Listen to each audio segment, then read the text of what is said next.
Good morning, everybody, and welcome to you all. My name is Philip Collins. I'm a columnist for The Times, and I'm delighted to welcome you to the launch of the Planning for Retirement report. In due course, I'm going to be introducing our four speakers, who are Peter Aldous, MP for Waveney and Chair of the County Council All-Party Parliamentary Group, Councillor David Williams, Chair of the County Councils Network and Leader of the Hertfordshire County Council, Nick Sanderson, the Chair of ARCO and the CEO of Audley Group, and Julie Ogley, Director of Social Care, Health and Housing for Central Bedfordshire Council and the immediate past president of ADAS, the Association of Directors of Adult Social Services. I'd also like to encourage all of you to send in your questions via the Q&A function. So we'll gather them all together for a Q&A session at the end, and we'll get as many of them answered as we can. Now, our title for today is What Now 2020? Planning for Retirement. Shortly, I'm going to ask Gareth Lyon of ARCO and Jonathan Rawlings of CCN to give us a brief summary of the report to set the context for our conversation. But before I do that, let me set the conversation in motion. I remember once upon a time talking to David Willits about retirement, because David often made the point that once upon a time, to say that somebody was a pensioner was a very good proxy for saying they were poor. If you were in one category, there was a very likely chance that you would also be in the other. And one of the great achievements of post-war policy is that that simply isn't true any longer. To be a pensioner does not necessarily mean that you are poor. There are poor pensioners, but the two categories are now not the same.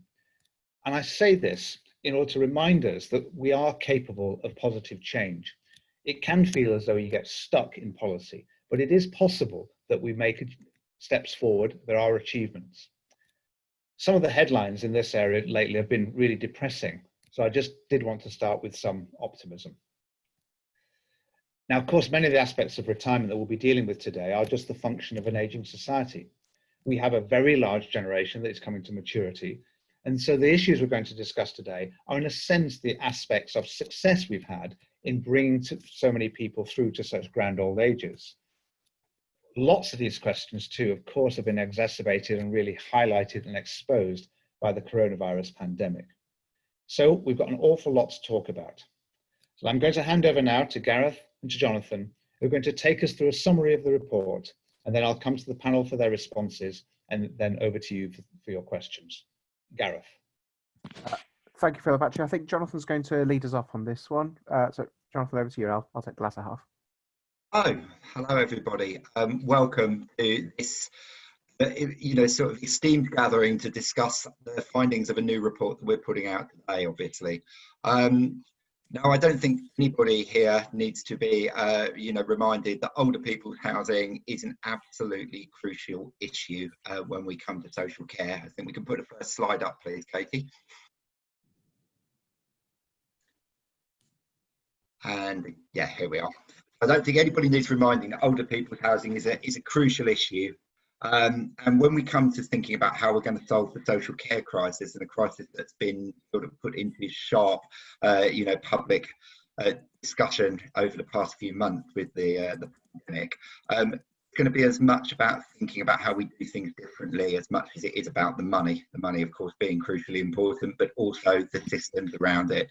And perhaps sometimes older people's housing is not considered as greatly as it should be when we're thinking about how we do things differently. And here in local authorities and, the councils that we represent, that is certainly what this particular sort of new provision around retirement community begun to do over the past couple of decades, as we started to think about how we can actually improve the amount of social care we've given, particularly by ensuring that we have a preventative approach. And county councils have a particular interest in this because we do have rapidly ageing demographics. We know that so often a lot of the people who actually are thinking about retiring will often move out of city areas and come into our areas.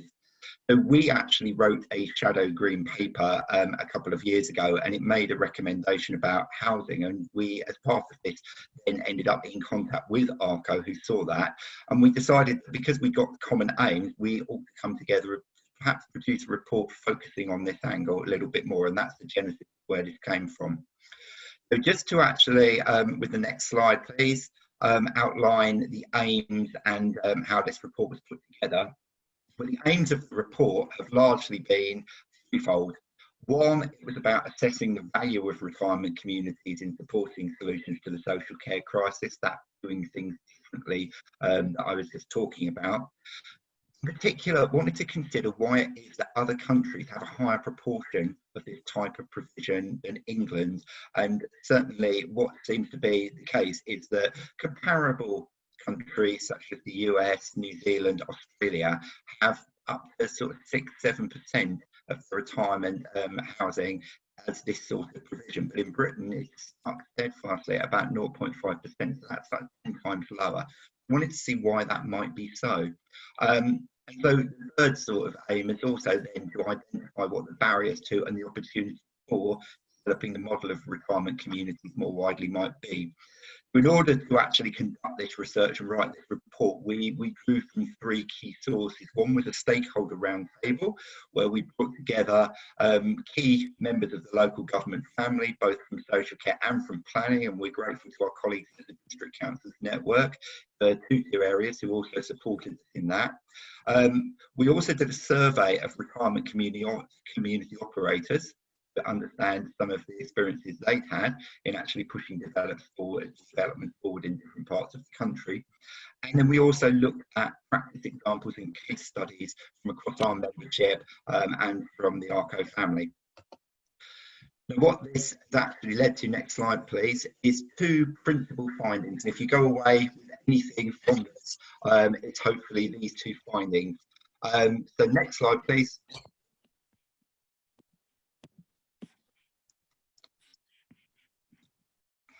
So these are the two key things that I think really came out from all of these discussions. One is that there are presently too many terms for describing the retirement community model, and this causes communication problems and distorts expectations. We actually found there are up to 10 or 11 ways that people were describing the model, whether it be extra care or housing with care, retirement communities, etc. What this means is that when you've got people in different organisations, different sectors, talking to each other, it's not necessarily always clear that they know what they're describing and indeed what they're expecting.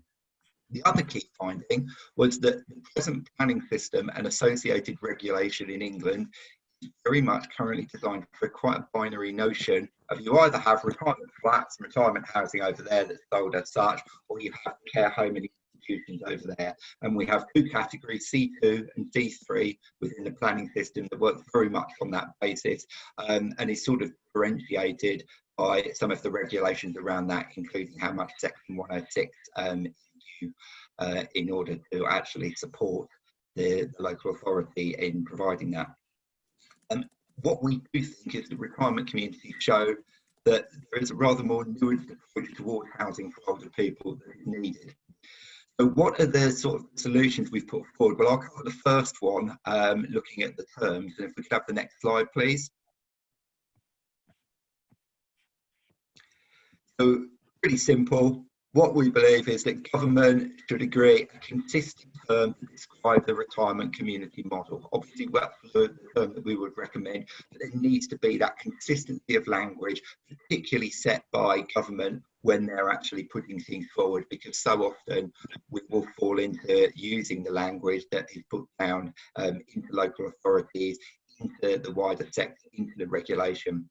And any agreed term needs to be propagated consistently going forward in any guidance or regulation or legislation so that we get that ongoing approach. I'm going to hand over to Gareth, who can sort of look at some of the other solutions and recommendations that we found from the report.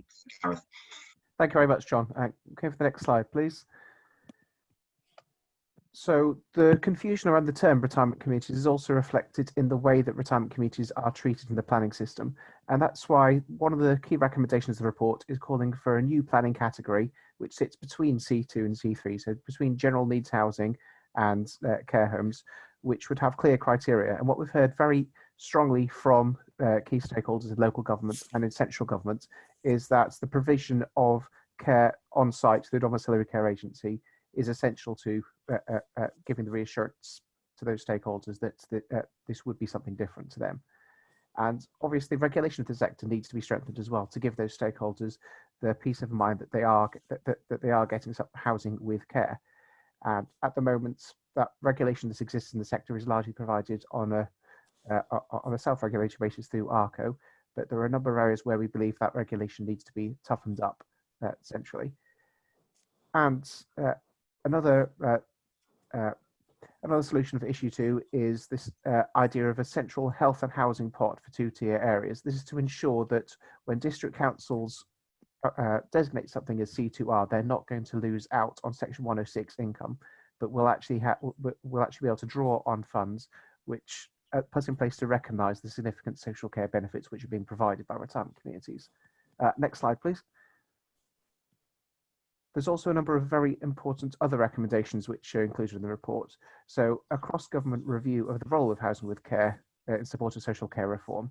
The fact that there are 10 or 11 different terms which are used to describe the sector is symptomatic of the fact that the sector is treated in very different ways across government, and there isn't this cross-government understanding of the significant role the sector is playing now, will play in future.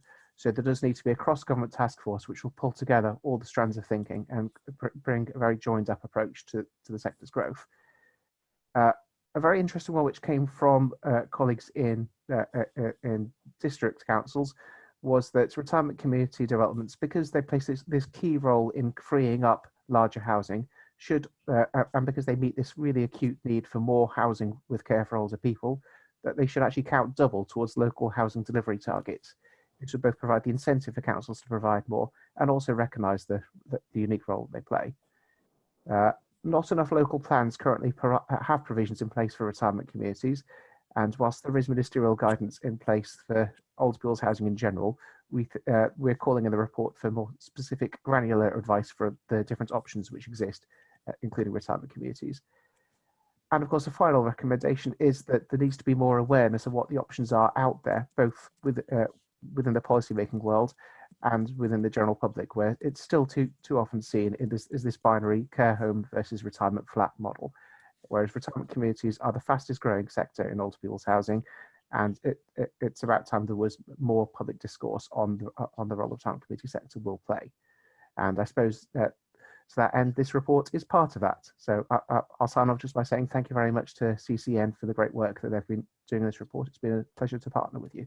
Thank you very much. Jonathan and Gareth, thank you very much. There's lots there, and I'm going to come to the panel now for some responses. Gareth, as we were talking about the planning regime, about how many times we've been round this particular circuit hoping for liberalisation of the planning regime. And I noticed it was quite a notable passage in Michael Gove's Ditchley Foundation lecture at the weekend, in which he pledged once again that government will find a way to liberalise the planning regime, which I've no doubt is a wonderful aspiration, and I very much hope they achieve it. And I know from bitter experience how difficult it is to do. So that's one of the obstacles in our way, which would be wonderful to clear out. Let me come to Peter Aldous, MP, for our first response. Peter. Very many thanks for that, and very many special thanks to the County Council Network and ARCO for producing this very good, thought-provoking report.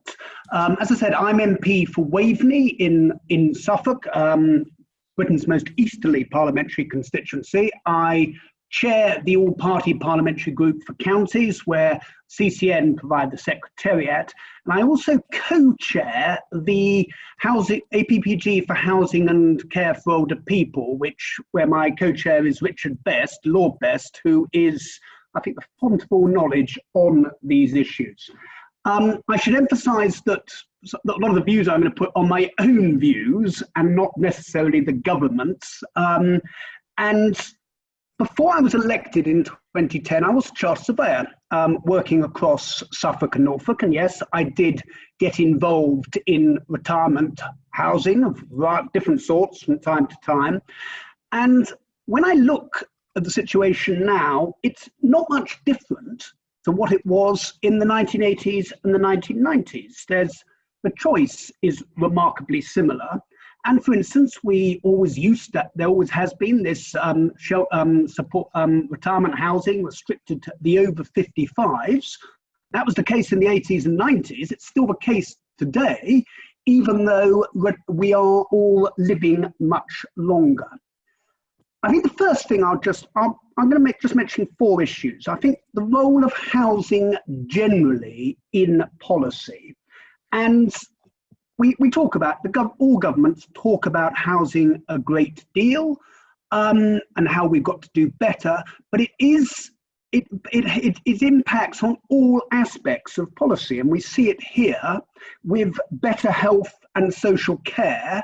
Is good retirement housing is vital to achieving that. We see it with children growing up, addressing social mobility issues. If you live in a warm, dry home in the evening, as a child, you'll be able to get on and do your homework, and you'll be better placed to achieve your ambitions in life. And we also see it with those with learning difficulties and disabilities, how important supported housing is to their well-being and quality of life. And I think what I would just say, having made those observations, there is a need when looking at housing to take what we all call a more holistic approach and break out of our silos. And I'll just highlight 3 ways we may want to do this. Firstly, government. We do need to be thinking across department. We have examples in government where we have ministers who are in 2 departments. I'm thinking Zach Goldsmith, who is in DEFRA, and I think in the Trade Department as well, or in Bays. But we should perhaps have ministers in both Ministry of Housing and Communities and Local Government, and also in the Department of Health and Social Security, so we get joined up government and joined up policies. That also means coming down to the county area, and as we've heard, in a lot of county areas, you have the social care role played by the county councils and the housing role and the planning role played by undertaken by the district council. Now, in Suffolk, from my own perspective, those 2 in East Suffolk, those 2 tiers do actually work well together. I think in the past there have been issues with planning officers have shied away from retirement communities, and you do often come across councillors who are often retired themselves haven't embraced the idea of retirement communities, perhaps because they say, well, hang on, doesn't this encourage more people to come to our areas? So those are barriers that I think we need to be breaking down. I would also just look at the role of banks and builders. And I think retirement housing, building communities, it's very much been a niche skill over the years. And our probably role is to make it more mainstream so that the general house builders and the banks get more closely and fully involved. Very often as a politician, you get asked the question, how do we solve the housing crisis? How do we provide more retirement housing? Well, there isn't a silver bullet. And the solution actually is using all the tools in the box better and more often. And that means building more retirement communities. I would suggest that retirement communities have 3 advantages. Firstly, as we've heard, they do release more general housing onto the market, and so they have an important role in that perspective, and that is one of the recommendations the report makes up. I think it's also, if we look at our journey through old age, the dementia has reared its head in recent years. And I think what retirement communities do, they are better able to bridge the gap with conditions like dementia, which gradually get worse, and bridging that gap between retirement housing and then a move into a nursing home. And I think also that retirement communities are a good environment for making better use of technology, which is very important going forward. The final point I'll just quickly touch on is, and I'm coming back to my old role as a surveyor, location. Where are we actually going to build retirement retirement communities. Now, in the past, the private sector, when it's built those communities, has tended to build it in out-of-town settings. And very often those settings they're not what I would call sustainable. They're out in the countryside, they're very high quality developments, but they are away from services and away from where people want to be. And I think moving forward, we're seeing, certainly in my area, but the large developments, garden villages as they're often called, on the edge of towns, on the edge of market towns, yes, they will provide, there will be sites provided there for retirement communities. What I would also suggest that we probably need to look at is building retirement communities in our town centres. Our high streets, our town centres are in need. They're going to have to be completely rebuilt, and probably COVID-19 has accelerated the decline of what I would call the post-war town centre model. Housing, I feel, will play a very important role in that.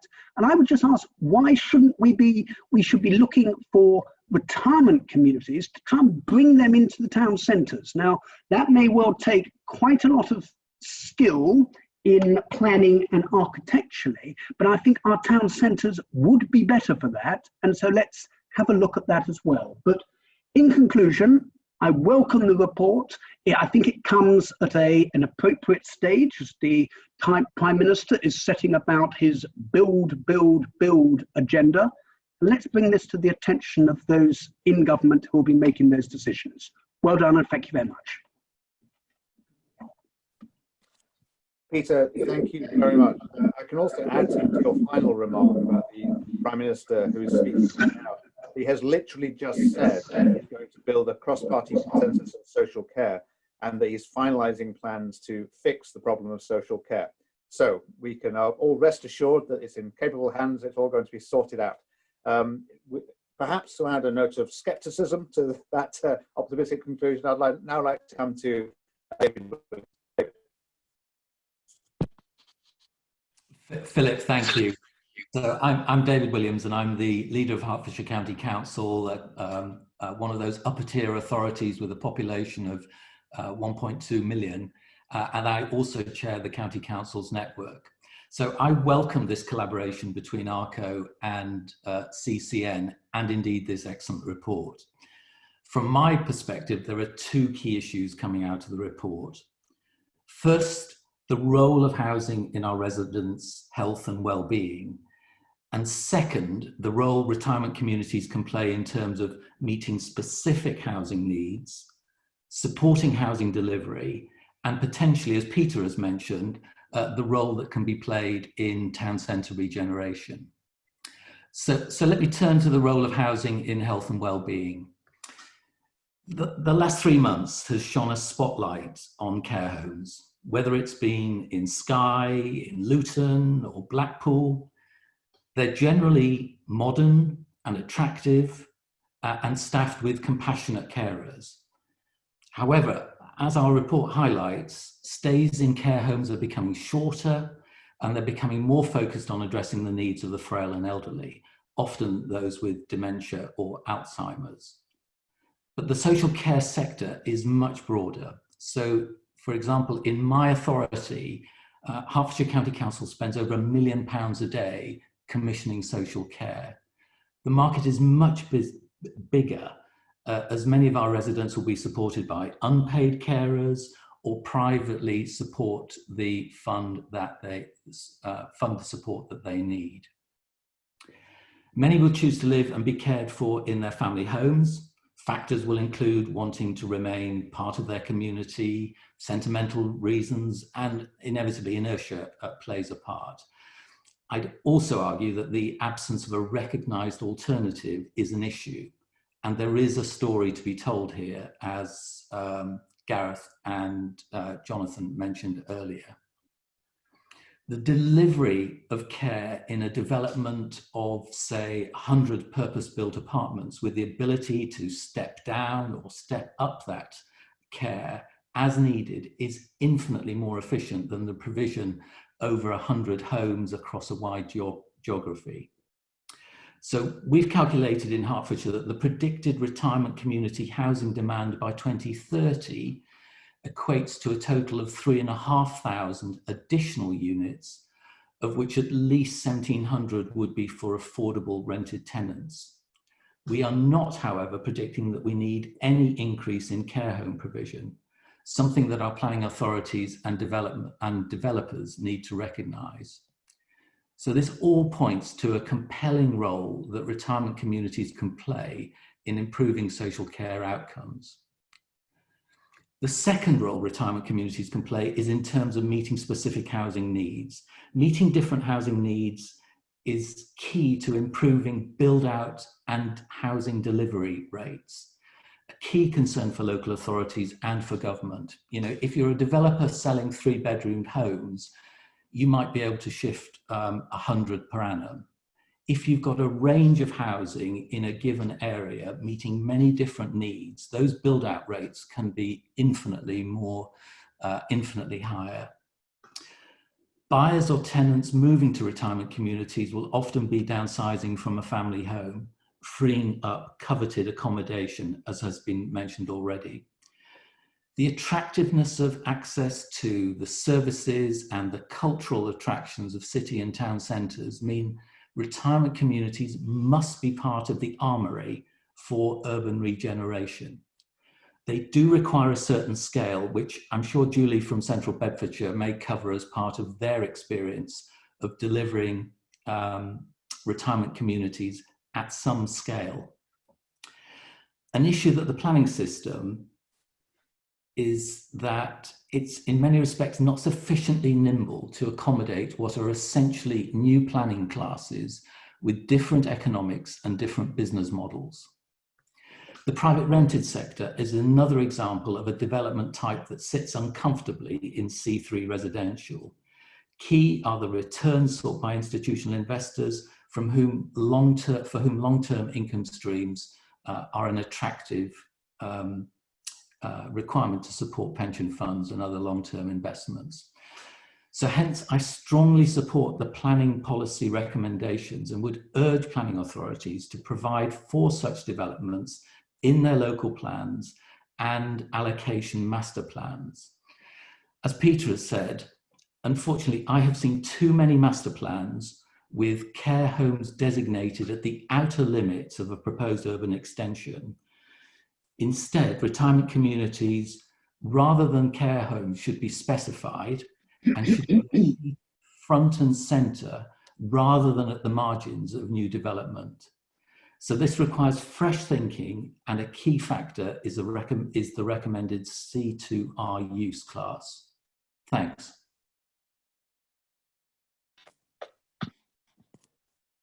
David, thank you very much for that.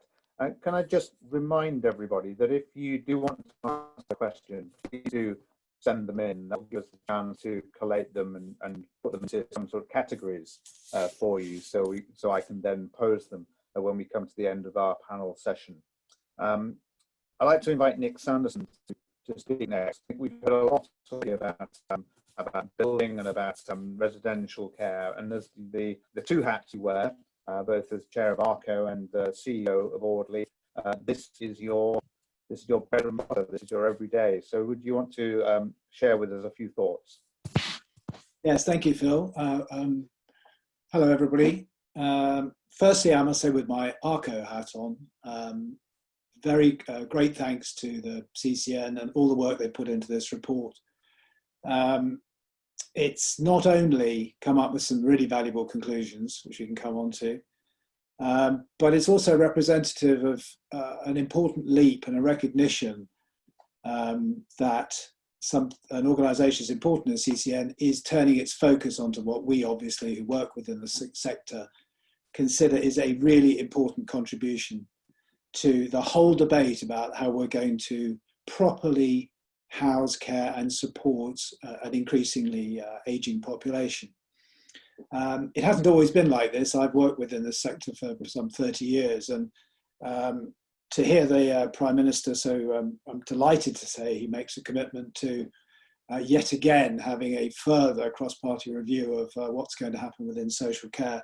But I've lived through multiple green papers, multiple inquiries, and I've never yet seen it reach a conclusion. So any contribution to the debate, and I think particularly a recognition of housing with care within retirement communities is a vital help, and we appreciate it very much. Talking to you a little bit about the relevance of housing with care today, this very moment, I'm afraid to say what I still see as the midst of this pandemic, I think has given a real opportunity for us to prove the real benefits of it to society across the piece, every tenure, every price point. We give you specific elderly evidence. We've got a community of some 2,500 customers, users of our services who live within our housing communities. The very principle of being able to keep them independent within their own home has been obviously a huge aid to isolation. Now, isolation by definition tends to imply loneliness, cutting off from the community, the inability to access services and care and support. Well, of course, within a retirement community setting, all of that is there as well.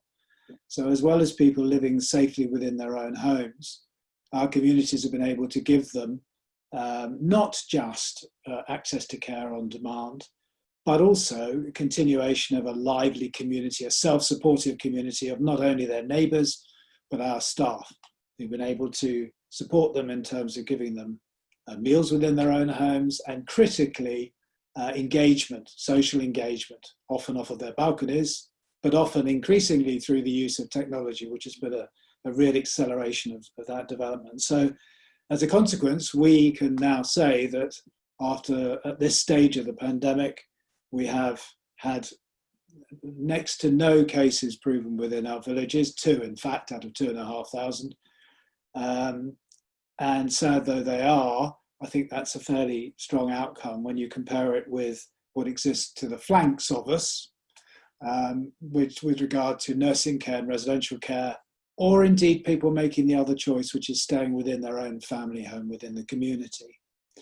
And we're very proud of that. It's not just Audley, that's within the ARCO membership generally. We're seeing very similar returns, and the benefits of being able to keep people safe within their own homes couldn't have been better evidenced than by the effects of the pandemic over the last few months. We're not surprised at that, of course. Others maybe are, and they shouldn't be. And it comes as a consequence of what we think is the right solution for people as they age. If you compare it, as I say, with the care home sector, which is where we grew from as an operation, it's extremely difficult to keep people independent, isolated and safe within an institutional setting. But care homes are so much more than just a single institution. They're actually something that takes away people's independence and their choices. And we feel that everything about an aging population should be about keeping that independence and control over your own life for as long as possible. The obvious way of doing that is staying within the community. But as I say, that's not done too well over the last few months, more for reasons of the isolation within their own family home, often in an isolated location, without the support of the family and informal carers often, without access to shopping, etc., has not proved to be ideal either for a population who are still quite rightly being sheltered. So we think that there's a great opportunity. The initiatives that come from this report are a really important start. The call for, and I have to say we're as responsible for it as anything, of a lack of clarity, the response to lack of clarity, which is better category definition, which could be neatly summarised in a planning class use, for our use particularly, is a really good start. With category definition then can come proper debate within local communities about what is the right allocation of this type of housing within local housing strategies. It's staggering to me still, only a couple of years ago, as a report produced that said nearly 2/3 of all local authorities in the country had no specific policies around planning or housing allocation for their older populations. that hasn't really advanced very much over the last few years. I really hope this report could be a contribution to that, because I can say on behalf of the membership of ARCO, and that's across for-profit, not-for-profit, large voluntary organisations, charities, RSLs, as well as private operators such as ourselves, we have an absolute willingness to commit to massively increase the contribution of housing with care. We have access to facilities. We don't need any capital support for it. We don't need any finance. What would be the most helpful outcome from this is that, as is encouraged through this report, local authorities recognise the benefits we can bring, and through housing allocation and planning policy, ensure that house builders accept that we would be good partners, as David absolutely rightly said, alongside them, and that rather than continuing to produce the same rather poor quality on average housing around the UK, there's a proper balanced communities created, including vitally important housing with care. Thanks, Phil. Nick, thank you very much. I'm very struck by the importance in this debate of trying to get some sort of solution for retirement which people actually want, rather than government simply imposing upon them, here is a thing you must have. That does strike me as the key, in not just in this area of public policy, but everywhere. If we can entice people with something which is desirable, that's having a far chance of getting them to alter their behaviour than if we simply say, here you go, take it or leave it. That might be something we come back to in questions, which again, keep them coming in. Our final respondent to the report is Julie Ogley. Julie. Thank you. Good morning, everybody. As you might expect, I'm highly delighted to read this report, both as the former president of ADAS, and I took housing as one of my areas of special interest. And in fact, Lord Best and Peter Alders were very helpful to me in my presidential year. I am also a director of social care and housing. I sit in a unitary council that is also a member of CCN as well. And if I could just say, what I say to my director colleagues is be bold, be ambitious, and think across all tenures. And really, you need to know your population now and your population for the future. And you need to plan and be transparent. As a social worker 20 odd years ago, I never thought that I would have conversations with planning officers. Yes, I know about the link with health, but it took me maybe 10, 15 years to understand the absolute criticality of good housing and the impact that it has on people's health and well-being. And so what I say to my colleagues is, yes, you need to form good working relationships with your housing colleagues, if you're not in a fabulous job like I am, of course, because I've got both responsibilities, but also the planners in your council as well. And I think we need to think about councils, you know, they're responsible for place, they're responsible for leading place, and we've got so much that we can contribute. I agree with what the earlier speakers have said in terms of giving people choice. You know, if your choice is staying at home and you can't really cope, or moving into a care home, is that really much of a choice? You know, and my own council over the past 5 years has begun to fund what Councillor Williams called development at scale. So we've built our own 83 units of extra care. We've also currently under construction 168 units of extra care that will also have 2 reablement suites, a day centre, plus shops, etc. So these are about build, and these are in town centres. So I think I've got a tick in the box there from at least 2 or 3 of the speakers so far. And we've been encouraging our housing associations. And how have we done that? We produce what I would call a market position statement, but my planning and housing colleagues would call an investment prospectus, that talked about what we see locally as the need being, not just for extra care housing or housing with support, but also for care homes, because I do think that nursing homes are here and they're here to stay, and we need to make sure that they're right quality, but also extra care housing and also accessible housing. So to think across the tenures and to think across the different forms of housing. And David, you were right when you talked about older people and where they currently live. I know that in the council's own properties, we've got 800 older people living in what are actually family houses, and they're living there alone. And so you have to be targeted. So as we've got 3 extra care schemes being built as we speak, and we've got a lot of work going on with my social care colleagues and housing colleagues to actually identify older people that we might want to give the opportunity to maybe move and to live in more accessible accommodation.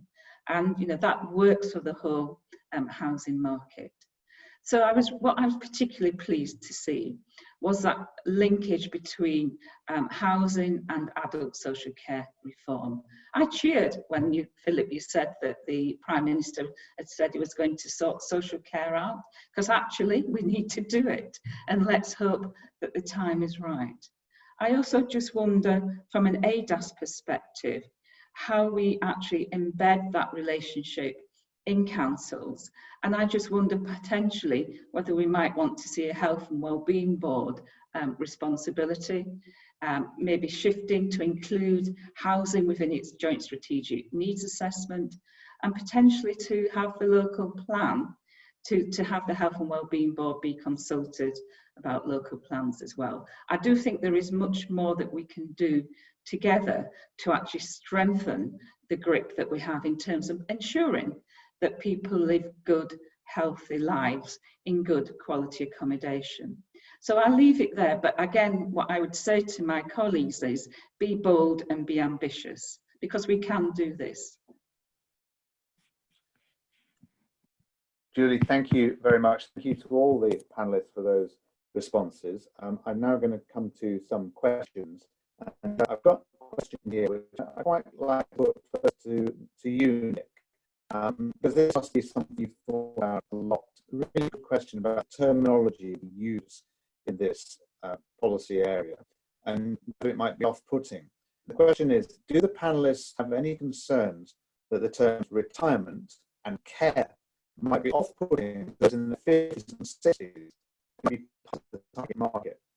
These days, of course, as someone who's entered their 50s, people are thinking of them old, and really they're not. And so is there a predicament then, the way we describe these terms, Nick, that might be offered in due course you want to see moving into your retirement home? You crackled a bit, Phil, but I think I got the gist of that. Yeah, it's a problem, and people ask me often why there is this confusion around language, and I think it's symptomatic of the issue we've all talked about, actually, which is that we're talking to different people with different agendas, rather than there being a single agenda about what's right and what's good. So if I'm talking to a planning officer, I tend to talk about, put a lot of emphasis on care and the provision of and delivery of service, because they want to hear that it's a C2 player use. If I'm talking to our customers and talk about care, well, I don't talk about care, because they actually immediately put it into the box of something that is going to offer them something equivalent to residential care, which they are absolutely determined they're not going to move into. So if we could come to this consensus, it would make life so much easier. They're absolutely right. It's a very strange one. We've had so many conversations with our customers over the years about what they would like to call what we do. Typically, they say, don't call it anything, just call it good housing, which is absolutely fine. But then somehow you've still got to have some demarcation between you. Think of what I was saying earlier about us being on a single site where we're building alongside a house builder. How would we define what it is we do?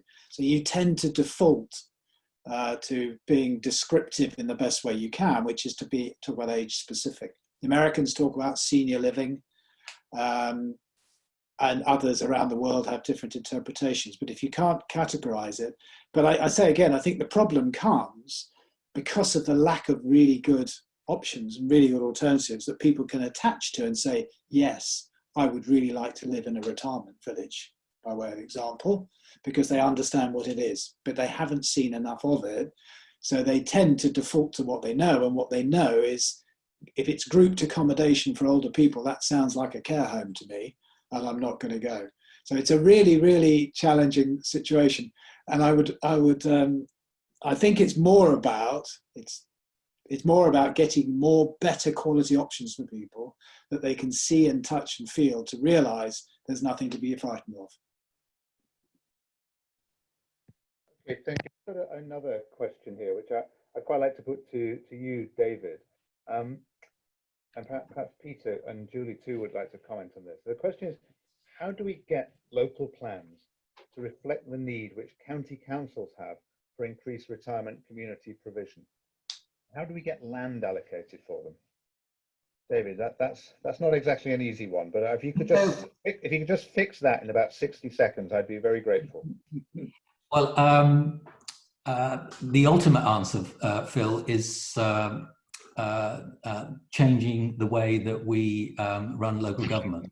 And you may know that our current ministers at MHCLG want to see the benefits of unitary government rolled out across so-called two-tier areas. So that would include my own area and Peter's area in Suffolk, for instance. So that is one way. So you end up then in Julie's fantastic position where she is both responsible for housing and for social care. In the meantime, again, I'd point to Julie and, you know, her market position statement, her prospectus is something that certainly if I translate it into Hertfordshire, I can share that sort of document and indeed our plans for how much housing with care we need to provide over the next 10 years to our planning authorities, and to hold the sword to them in terms of ensuring that they are accounting for this form of housing as they put together their local plans and as they make their allocations.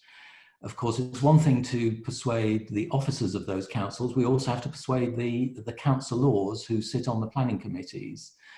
And it was alluded to earlier, some areas in the past have been concerned that by providing this sort of housing in their locality, they're putting a burden on their social care services. Well, I view it completely, I mean, if you're in Eastbourne, it might be an issue. But, you know, in Hertfordshire, this is about providing the homes that our Hertfordshire residents need to enable them to continue to live in their communities. So there's a little bit that Rob Jenrick could do for us, I think. But more importantly, people like myself in two-tier areas need to be very persuasive with our colleagues who are responsible for the planning authorities across our patches. Okay. Julie, would you like to add anything to David's remark?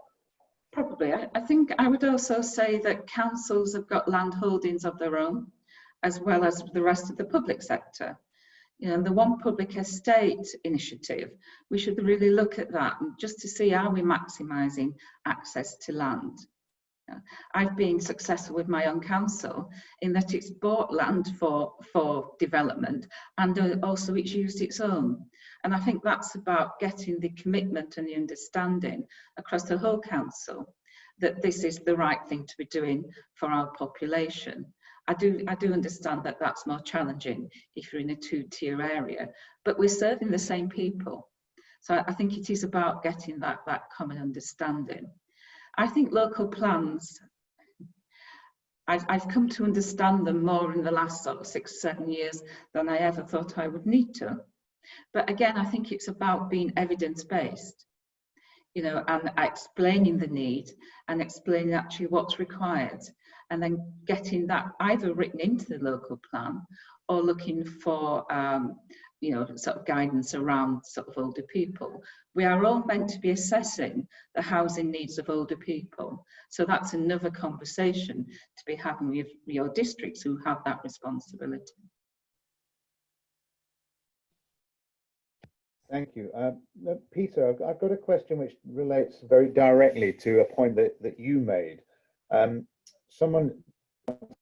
do we get central government to recognise and support the value of retirement communities in reviving town centres?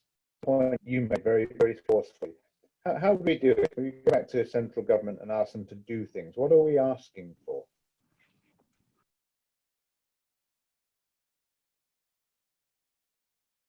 Is Peter there? Yep, can you hear me now, Philip? Yep, that's great. I think, well, I think that providing retirement communities in town centres it's quite a challenge. It's much, a developer, I think, would far prefer to go to that greenfield site on the edge of town, or the old hospital in a more secluded position. And that's not necessarily the right approach. I think in some ways the solutions are local. And if I look at the moment in my own neck of the woods, you have got the Towns Fund, which actually benefits, which Lowestoft is one of these towns that can bid into the Towns Fund. And it is being left for us locally to come up with the proposals for the town centres. I think one of the issues that perhaps national government can help with is actually site assembly.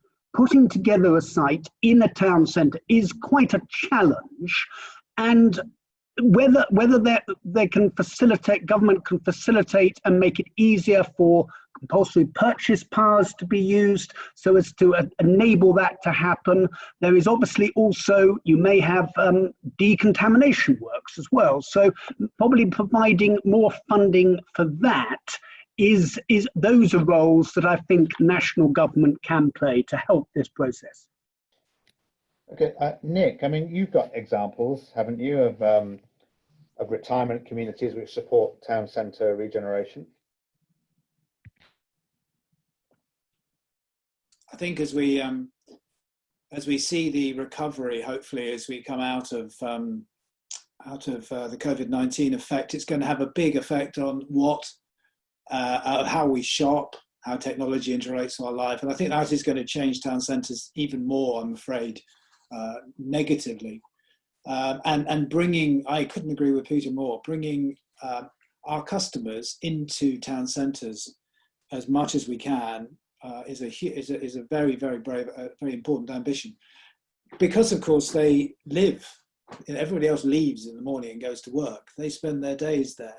They are economic contributors to those town centres, and if they have access to those services, it's slightly ironic that redundant retail uses, we're working on retail warehouses at the moment, on town centre redevelopments where we're putting housing back into those town centres, itself is self-fulfilling, because that, as I say, provides need and creates economic stimulus within those areas.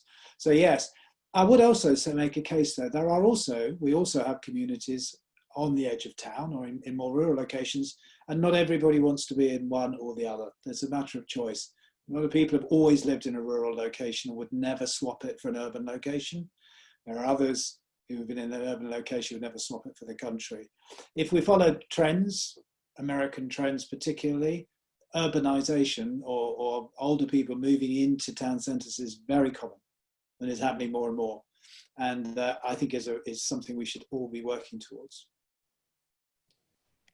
Thank you. Just got time for a couple of final questions. I should say that if there are any questions left over which you don't have time for, we will try and provide a written answer subsequently. But let's just rattle through the final two that we do have time for here. I want to come to David and ask them the perennial question, really. Is a lack of funding for social care provision a major factor which is causing counties to limit the expansion of affordable retirement communities? It always is, but to what extent is that? Surely. I mean, from my perspective, we've actually made a business case for our own involvement in the development of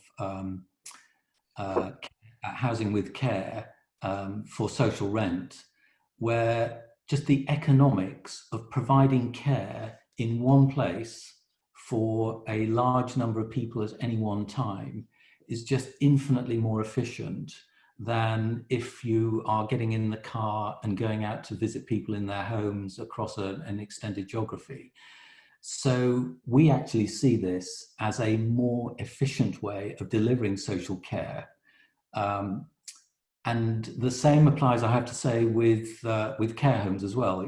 Inevitably, when we are commissioning care home beds from providers, whether they're not-for-profit or profit-driven providers, we are benchmarking that against domiciliary care, so care for people in their homes, versus the sort of care that you can secure in the sort of housing that we've been talking about.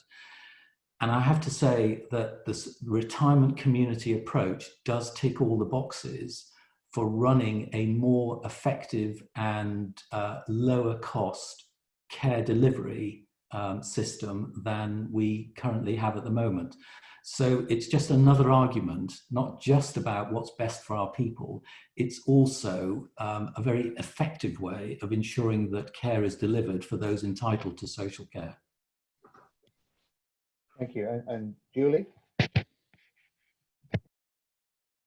Well, there isn't enough money in adult social care, full stop, is there? I'm not going to pretend that I think there is. I do agree with David, though, in terms of this is a good way of providing care. But, you know, retirement living isn't a glorified care home. And I think we need to be really careful about getting the mix right of people that live there so that it's a healthy community. And certainly that was something my own members were really clear about as we opened our first scheme, that, you know, it's a place for people to live happy, healthy lives. And, you know, it is not a care home by another name.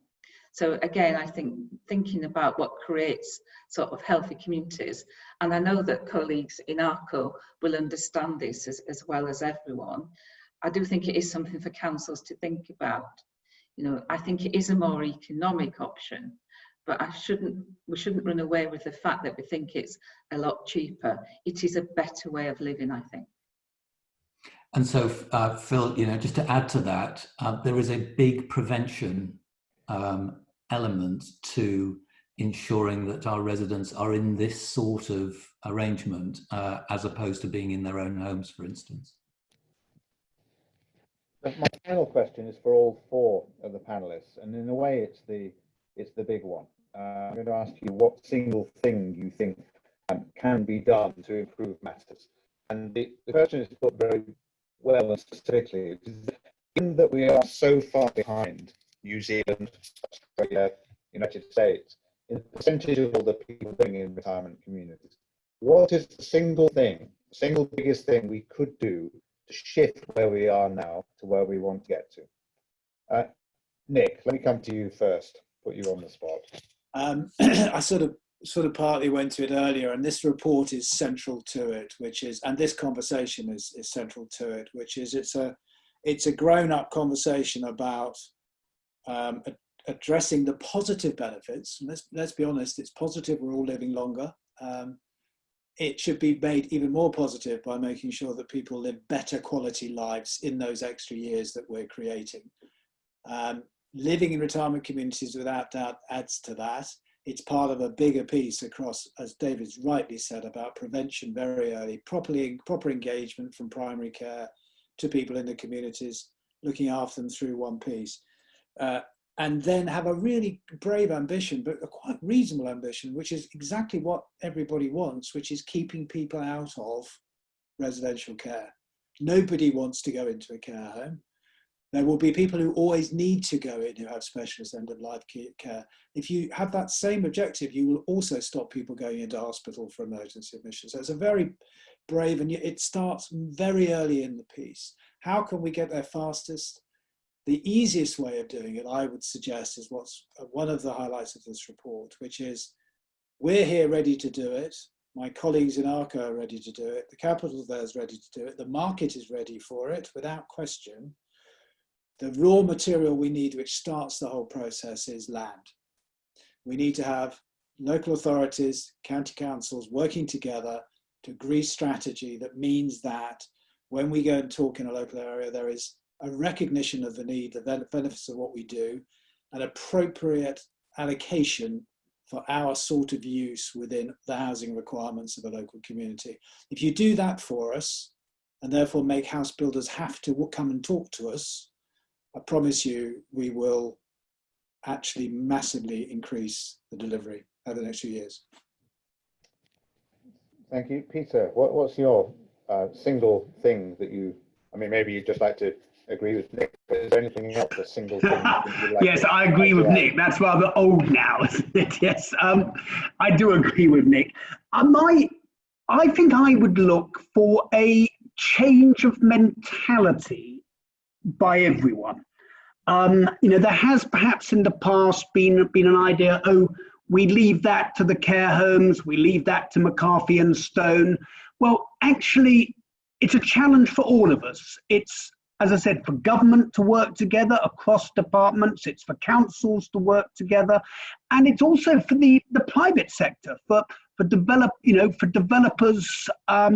the big developers who've perhaps said, no, we don't do retirement living. Well, they should do retirement living. And I think banks generally need to step up to the mark and to think of more creative means of providing the finance to address these particular problems. So that's what my message would be. Let's all work together to address this challenge.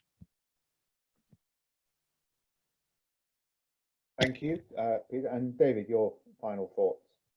So I would simply go with the recommendation to change the planning use class, Philip. I think that would send out a very strong message to developers that there is something different here and that they need to be providing it when they're master planning urban extensions. And I think it would send out a very clear message to planning authorities as well. And it would hopefully make the economics stand up, particularly when you get to social needs related provision. So, we've got provision here across different tenures, and we mustn't forget the social needs related element of this. And so for me, the simple adoption and introduction of a new planning use class would send out a very clear message. David, thank you. And the final word to you, Julie. Thank you. Of course, I agree with what everyone else has said, but for me, it comes back to people. So, we need a national conversation, don't we, about how we're going to spend our later life, where we're going to be living, and how we're going to be planning. So for me, that's where it comes back to. It's about the people, us, myself, as I'm aging, I need to be thinking about where am I going to live and how's that going to best meet my needs, rather than it still being seen as something unusual. It needs to become commonplace and accepted that we have those conversations. Julie, thank you very much. Thank you, in fact, to all of the panelists. Thank you to Gareth and Jonathan too for the report. Thank you for everybody who joined. Through the wonder of this screen, I was able to keep my eye on a fifth speaker, Mr. Boris Johnson, who in rather less eloquent terms than our panelists, also talking about doing the things we've been discussing today. He did say, as I mentioned, that the government will finally promise to have cross-party consensus on social care. Well, as Nick says, we'll believe that when we see that we're all hopeful. And he also made quite a play of liberalising the planning regime, something which we all agree is an important component of progress here. So we've been trolled by the Prime Minister as we've been speaking. He's clearly been listening to us, and he pledges to do what we want. Let's hope so. Let's keep our fingers crossed. Thank you to everybody for being involved today. Thank you for being on the other end of this remote and invisible system. I hope one day we'll meet in person, but with that, we'll close the proceedings. Thank you all, and goodbye.